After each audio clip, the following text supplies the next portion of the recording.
वास्कोतील दोन इमारती अत्यंत धोकादायक बनल्या असून रहिवासी आणि व्यावसायिक ही जागा सोडण्यास तयार नसल्यानं समस्या अत्यंत जटिल बनली आहे। या इमारती खाली करण्याच्या नोटिसा मुरगाव पालिकेकडून पूर्वीच देण्यात आल्या आहेत। त्या संदर्भात वारंवार वृत्तही प्रसिद्ध झालं आहे। इन गोवानं तर याविषयी वेळोवेळी विशेष रिपोर्ट प्रसारित केलेत, मात्र तरी देखील रहिवाशांचे डोळे उघडत नाही। आता या ठिकाणी एखादा अनर्थ घडल्यास त्याला जबाबदार कोण असेल असा प्रश्न या ठिकाणी उपस्थित होतोय। याबाबत मुरगाव नगराध्यक्षांची काय प्रतिक्रिया आहे ते ऐकूया। पुष्पगंधा आणि पुष्पगंधा बिल्डिंग ही दोन्ही बिल्डिंग मुन्सिप ऑलरेडी डिक्लेअर केलेले आसा। वेरएज पुष्पगंधा म्हणजे म्युनिसिपल क्वार्टर्स वयर म्युनिसिपल क्वार्टर्स आसा ते क्वार्टर्स ऑलरेडी आमी इविक्शन केले आणि आमचे स्टाफ जे जाग्यार रावता ते आमी खाली केलेले आसा। कमिंग टू सकयले पुष्पगंधा जे होलसेल ग्रोसरी आयटम विकता तांकां आमी इविक्शन नोटीस धाडलेली आणि ते इविक्शन नोटिसीचेर तेंच्यांनी ती लिटिगेशन केस फायल केल्या। सो ते डेट मॅटर सब जुडिस, सो तेचेर हांव उलोवंक शकना। कमिंग टू ऑपोजीट बिल्डिंग जेन्ना स्लॅब पडलेलो पळय तेकाय सुद्दां आमी अनसेफ डिक्लेअर केलेले आसा। सगळे जे रेजिडेन्शियल फ्लॅट्स आसा पळय ते एम्प्टी आसा। आज सकयल थोडी शॉपां 4 शॉपां थंय आसा। हांवें ही ऑलरेडी आमचे इन्स्पेक्टराक एक्शन घेवपाक लायलेली आसा। इमारत धोकादायक असल्याची घोषणा केली तरी रहिवासी इमारत सोडण्यास तयार नाही। याला पूर्णपणे पालिका मंडळ जबाबदार असल्याचा घणाघाती आरोप बांधकाम व्यावसायिक नाझीर खान यांनी केलाय।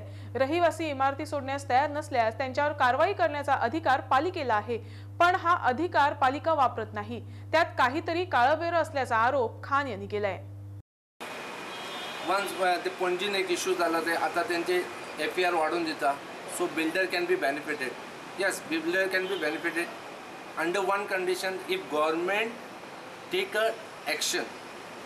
इफ गव्हर्नमेंट बाबा okay this building is unsafe, बाबा तेका आमी तुका फूल वॅकंट करून खाली करून दिता आणि तू construction, then builder will be ready, no issue, because we got a construction cost. आमकां ते सगळे सायट पळोवपाक पडटा, आमकां सगळें हें करपाक पडटा। तो हितून कितें आसपाक जाय, बिल्डर बी बेनिफीट आसपाक जाय, शॉपकीपर बी बेनिफीट आसपाक जाय आणि फ्लॅट ओनर बी बेनिफीट आसपाक जाय। सो हे इश्यू इम्प्लिमेंट जाले न्हू, सगळे जाण हॅप्पी आसले की म्युनिसिपालिटीन खंयची बिल्डिंग अनसेफ केला, अनसेफ डिक्लेअर केला, तेजेर पयलीं तेंच्यांनी एक्शन घेवपाक जाय। म्युनिसिपालिटी स्वताक अनसेफ डिक्लेअर करता आणि म्युनिसिपालिटी एक्शन घेनात। स्वताक तेंची कोसंबे बिल्डिंग, ते पुष्पगंधा बिल्डिंग, मुकुंद बिल्डिंग, हे इतले कंडिशन बॅड आसा, केन्ना बी ट्रेजेडी जातले। दरम्यान समाज कार्यकर्त्या सावियो कुरेया यांनी थेट नगर नियोजन खात्यावर शरसंधान साधलंय। आयुष्याची पुंजी खर्च करून लोकांनी या इमारतीत फ्लॅट घेतलेत। आता इमारत धोकादायक घोषित केल्यावर या रहिवाशांनी कुठे जावं, इथल्या आस्थापनांनी कुठे स्थलांतरित व्हावं, तसंच नव्यानं इमारत बांधण्यासाठी येणारा खर्च कोण करेल असे अनेक प्रश्न उपस्थित होत आहेत। यावर नगर नियोजन खात्यानं धोरण निश्चित करणं आवश्यक आहे अशी प्रतिक्रिया कुरेया यांनी व्यक्त केली आहे। This issue of dilapidated buildings is a serious one, particularly in Vasco. Now, municipality is doing its job by issuing them notices. They are clear as far as the municipal act is concerned because they are supposed to act on such structures. But there is also a social aspect to it. There are people living in these buildings. There are commercial premises which are operating there. People have invested their life earnings and they are staying there or having their business there. Where will they move? So what I feel is government should look at a holistic approach where it is a win-win situation for everybody. It is a win-win situation for the people who are living in these buildings or working in these buildings.